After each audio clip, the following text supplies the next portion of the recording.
morning sa ating lahat mga kaibigan.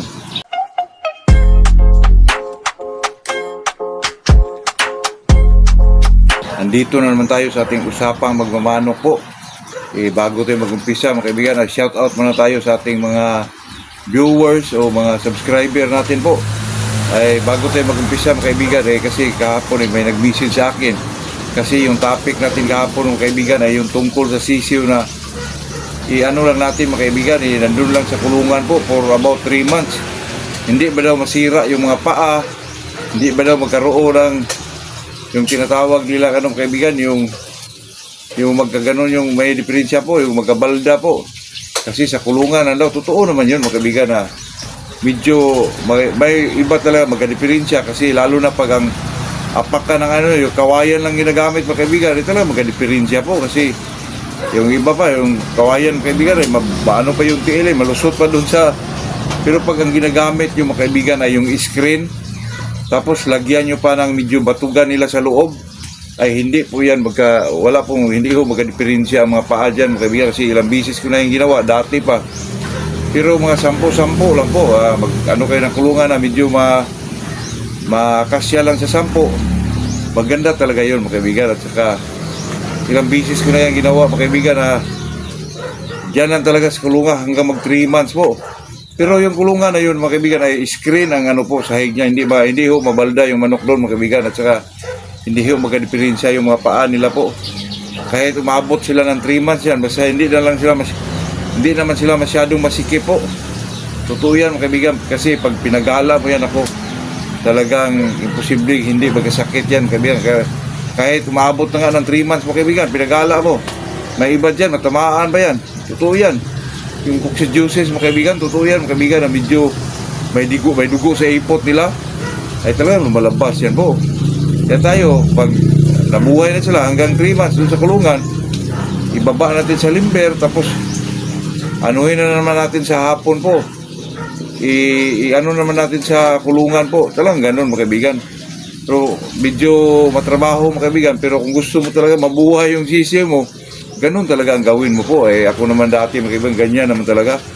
Pero ngayon na medyo nagbakuna tayo, kahit pakawalan yan, mayroon pa rin madisgrasya, pero hindi na masyado marami po. May disgrasyang 1, 2, ganun lang talaga mga kaibigan. Pero pag sinasabi mong perfect lahat, yung na-breed mong 20 piraso perfect lahat, hindi naman yun. Talagang may isang magkasakit dyan, 2 ba?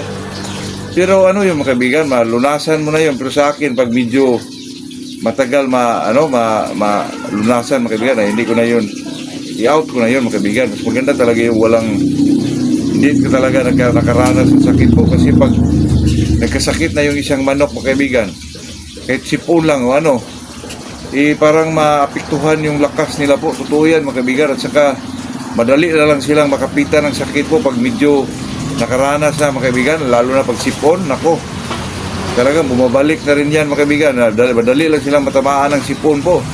Pero pag ang manok mga kaibigan, sisiw pa, talagang hindi nakaranas ng sakit, medyo matibay ang manok na yan, at saka malakas talaga mga kaibigan. Pero pinag-usapan natin kahapon ay ito para mabuhay ang manok natin. Wala nang ibang solusyon po, kasi pag pinagala mo yan, pinaano mo ng antibiotic, kahit pangit naman yung araw-araw mo yan bigyan ng antibiotic mga kaibigan. Kasi pag magbigay ka ng antibiotic mga kaibigan, yung mga good at saka bad bacteria mawala yun, talagang mamatay sila mga kaibigan. Umpisa ka na naman ulit na magbigay ng vitamins, may pero yung katulad ng mga kaibigan, yung magbigay ka ng po, yung tinatawag nilang probiotic mga kaibigan, ay doon talaga magsimula yung mga dumami yung good bacteria kaya hindi sila madali-daling makapitan ng sakit po pag bigyan mo ng probiotic mga kaibigan. Pero matrabaho lang, kasi mo pa yun. Hindi ko alam mga kaibigan kung haluan ba yun ng bigas o ano ba yun. Tingnan nyo lang po sa ni Jap Gagalak mga kaibigan. Talagang the best yung taong yun, at saka idol natin yun po. Yun lang mga kaibigan, itong pag-usapan natin ngayon mga kaibigan, kung gusto mo magkaroon ng magaling na manok at may mga palo talaga na manok, itong gawin natin mga kaibigan. Kasi ako dati mga kaibigan, yung mga manok naman natin dati, wala naman yung mga bloodline. Meron, pero mga sabi-sabi lang ba. Kasi alam mo na sa probinsya, ito galing to kay sa Nilagon. galing ito kay Patik Antonio, pero wala talagang basihan mga kaibigan ba.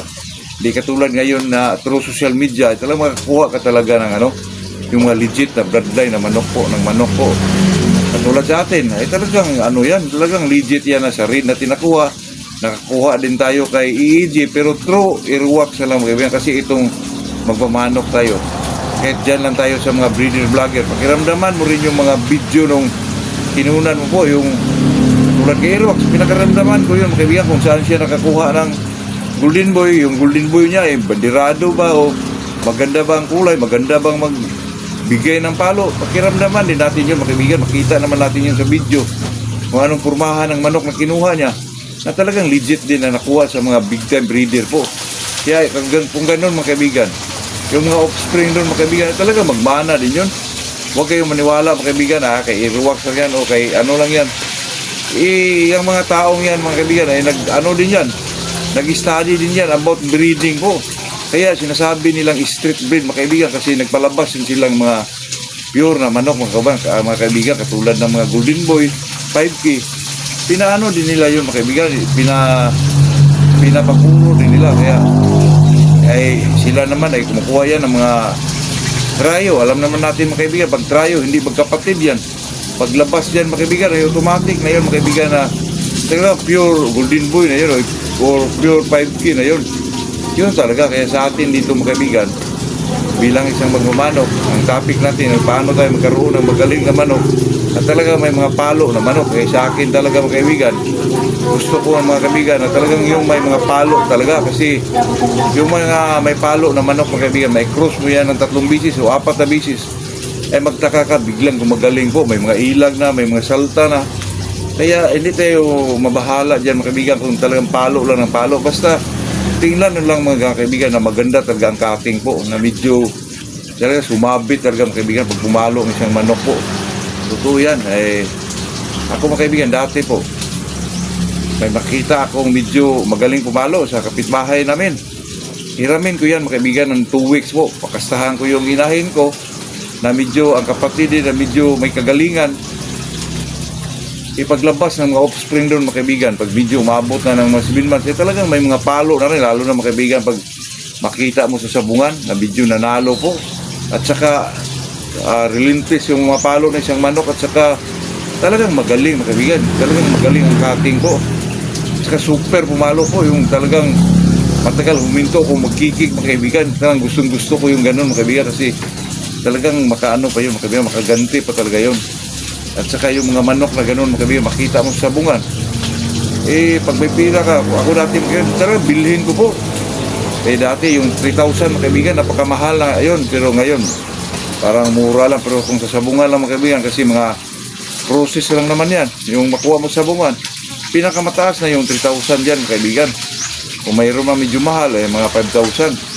Pag may pira ko dati mga kaibigan, talagang kunin ko po, anuhin ko yung may-ari, nabilhin ko, tapos i-cross ko doon sa mga manok ko na i-breed ko na rin, na yung may mga palo na rin mga kaibigan. Ay posible yung mga offspring doon ay talagang may mga palo na po. Kaya yung mga babae doon na mga naproduce mo rin, ay pwede mo na rin magamit mga kaibigan. Magtaka ka sa mga 3rd generation mga kaibigan, yung mga manok na na-produce mo ay talagang may mga palo na rin. Iba kasi yung talaga kung breeder ka mga kaibigan, mag-isip ka rin mga kaibigan kung ano ba talagang ipasok ko dito. Pero piliin mo talaga yung mga kaibigan, yung may mga palo talaga, kasi yung manok na may mga palo ay talaga magmana yun mga kaibigan. I-out mo na lang yung magaling mga kaibigan, yung may mga palo lang talaga, kasi yung may mga palo mga kaibigan, kung sa tingin mo puro lang palo, pwede mo naman i-cross ng mga roundhead, kilso, talagang magaling din yun mga kaibigan, madali na lang po. Pero kung pinag-usapan mga kaibigan, mga palo, mahirapan ka maghanap doon mga kaibigan, kasi pag hatches ang kinunan mo sa mga palo mga kaibigan, medyo sub-sub ang manok mga kaibigan, yung medyo ras po, di katulad ng ibang talagang may mga palo pero timing mga kaibigan. Yun talaga ang pinakamaganda mga kaibigan, na maraming palo pero may timing po. Totoo yan, katulad dati mga kaibigan, may manok ako isang bulik po. At saka yung bulik na yon, ano na siya? May mga estilo na siya, bulik may mga angat, tinatawag nila yung mga kaibigan kung maglaro, upbit po, na bigla ka hatain, tapos angatan ka, di ba? Tapos biglang umilag, pabili ng palo. Eh talaga kung ikaw ang manok mga kaibigan, kung ikaw ang kalaban talaga, malilito ka po. Yung hatain ka mga kaibigan, tapos magulat ka, kakatingan ka, biglang magkating yung manok mo sa harapan, ako, hindi ka talaga makailag dyan mga kaibigan. Yung manok kung gano'n mga kaibigan na bulik, nagkamanok rin ako mga kaibigan dati kasi yung mga gold ko talaga dati pa yan, talaga may mga palo talaga yun mga kaibigan. Yun talaga parang mga sweater na ang laro nila, saka mga hindi sweater mga kaibigan, parang sweater na kung pumalo, pero sa estilo sa laban po para silang roundhead mga kaibigan. Totoo yung mga gold ko mga kaibigan, kahit yung na-cross ko yan sa mga gray ko na magaling din yung gray ko, at iba ang palo po, nako super talaga mga kaibigan. Tapos may gold akong isa mga kaibigan na medyo namangha ako sa palo, grabe talaga, kung magkikig mga kaibigan, parang umaabot ng seconds po, parang umaabot ng 2 seconds mga kaibigan, saka na huminto mga kaibigan, totoo yan. Kaya yung gold na yun mga kaibigan, kinocross ko siya sa babae ko na bulik po. Yun ako, sa awa ng Diyos mga kaibigan, ang paglabas ng mga offspring po, super mamalo ang mga manok mga kaibigan, grabe talaga. Pero ilan siya, bulik siya na medyo light mga kaibigan, light yellow leg po. Pero kung ano mga kaibigan, kung kaaway lang, may angat, may ilag. Kung makabinta mga kaibigan, grabe pumalog. Talagang para mag-araro mga kaibigan. Yung talaga ano talaga ba, yung mga likambok talaga pag tagal po, tagal huminto kung yan ang mga pinakadabis mga kaibigan, kasi pag medyo alanganin na sila, marami ng mga tama po. Kung magbalik ng palo mga kaibigan, matagal huminto po.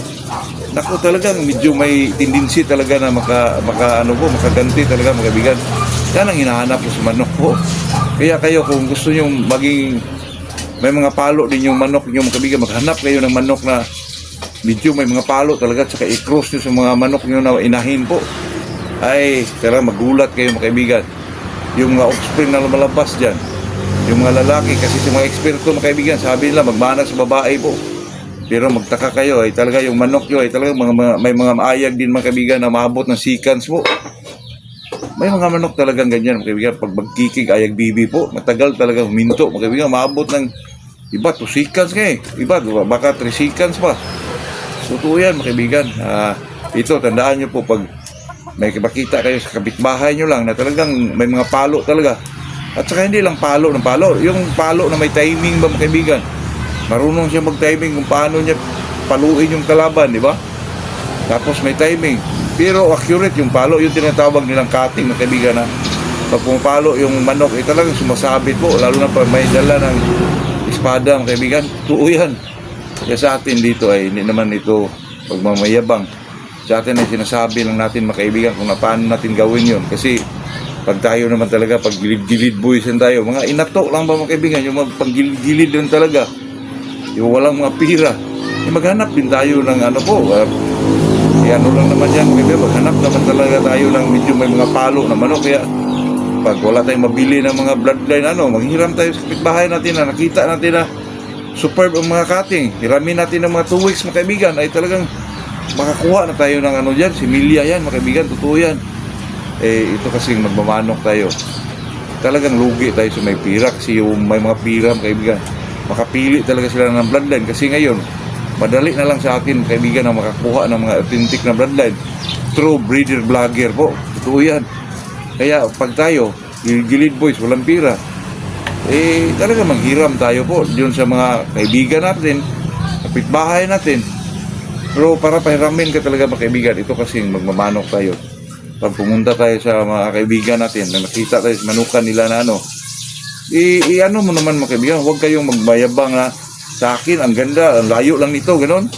Talaga mag-ano ka, parang ibigay mo lang mga kaibigan ba, yung magbigay ka ng medyo pabiro lang na medyo nag-ano ka sa manok, Bisaya pa, nagdaig ba mga kaibigan. Yung yung tawag doon sa Tagalog mga kaibigan, yung yung medyo inano mo, hindi mo binubula, yung medyo nag-ano ka sa manok niya, nag-like ka ba, yung may gusto ka talaga. Kasi mahirap yung medyo mo yung mga kaibigan na ito manok mo to, hindi mo gusto, paano ka mapagbigyan dyan na pahiramin ka po, di ba? Talagang bigyan mo ng medyo, i-appreciate mo yung manok din siya mga kaibigan, kasi tayo naman, alam naman natin yun na binubula tayo, pero mas maganda talaga yung mag-appreciate ka din sa kaibigan mo na, ay, ang ganda pang manok mo pare, ang ganda ng purmahan nito ganda ng palo nito di ba? Pangit naman yung mawayo lang ito sa manok ko hindi ka talaga mapagbigyan mga kaibigan na kahit pahiramin lang, kasi binida mo yung manok mo di ba? Kailangan mag-appreciate din tayo mga kaibigan para naman mabigyan tayo ng ano po. Pangit yung medyo maghambog tayo mga kaibigan, kaya wala ka makuha dyan mga kaibigan. Imbis na pahiramin ka hindi ka na pahiramin po. Talagang mas maganda din mag-appreciate tayo mga kaibigan. Natotoo naman talaga maganda at saka may mga palo. Katulad ko dati mga kaibigan, nagpunta ko sa kaibigan ko, yung manok niya mga kaibigan, kasi dati mga 80s ba, uso-uso yung punkan dito mga, hindi yung pumpkin na manok, yun talagang punkan mga kaibigan na yellow orange po, pero hindi dito sa katawan, yung dito lang talaga sa pulok nila, yung mga pusom ni Abilio mga kaibigan, ganong klase, tapos may mga bandira, napakaganda po. Talaga alam ko na hindi ako pahiramin mga kaibigan, kasi napaka niya napaka-palangga niya mga kaibigan ba. Nung nagpunta ako doon, talagang inaano ko mga kaibigan na in-appreciate ko yung napakaganda naman ng manok na to, pwede ba natin mahiram to idol, kaya yung pangalan niya mga kaibigan ay Bibong po. Bong, pwede ba natin mahiram tong manok mo na sweeter talaga yung puso mga kaibigan. Nakuha din niya through Yaplito, Alan Yaplito. Yun ang pinakasikat doon sa amin sa dati mga kaibigan. Kaya yung tao na yun siya kaka-appreciate ko sa manok niya. Pinahiram po ako mga kaibigan. Nagtaka na lang siya mga kaibigan, yung naggawa kong yung offspring, napakaganda po. Kasi pinaris ko siya ng mga kaibigan, yung gold na babae mga kaibigan. Ako lumalabas ito na talagang talaga, yung talagang tawag na dati mga kaibigan, punkan po. At saka may bandira mga kaibigan. Iba yung sweater na pusong dati mga kaibigan, lumalabas na puti, dalawa talagang talagang Paris talaga mga kaibigan. Kaya ngayon hindi nakita mo ngayon, pero doon mo makita yan sa mga Golden Boy, sa mga Raptor, yung ganung pormahan mga kaibigan. Pero sa Golden Boy talagang para ding pusom ang pormahan po. Kasi dati mga kaibigan, yung pusom talaga napakasikat dun sa Mindanao.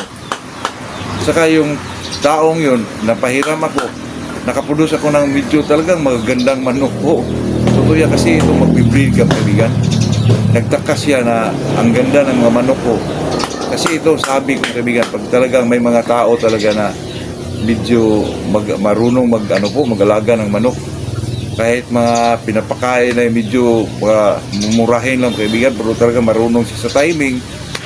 Nagtaka siya mga kaibigan sa akin na ang lumalabas sa akin mga kaibigan, napakaganda po.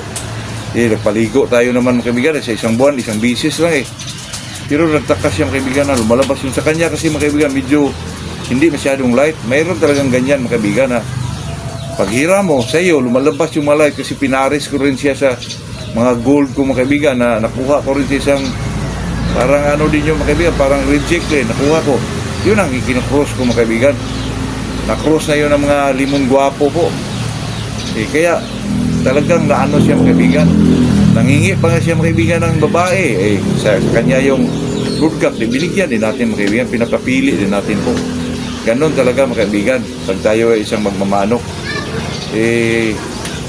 anuhin din natin mga kaibigan, matuto din tayo mag-respeto at saka mag-appreciate sa ating kapwa, magmamanok din mga kaibigan, para na ka naman makahiram o makabili ka ng medyo mas mura. Yun lang mga kaibigan.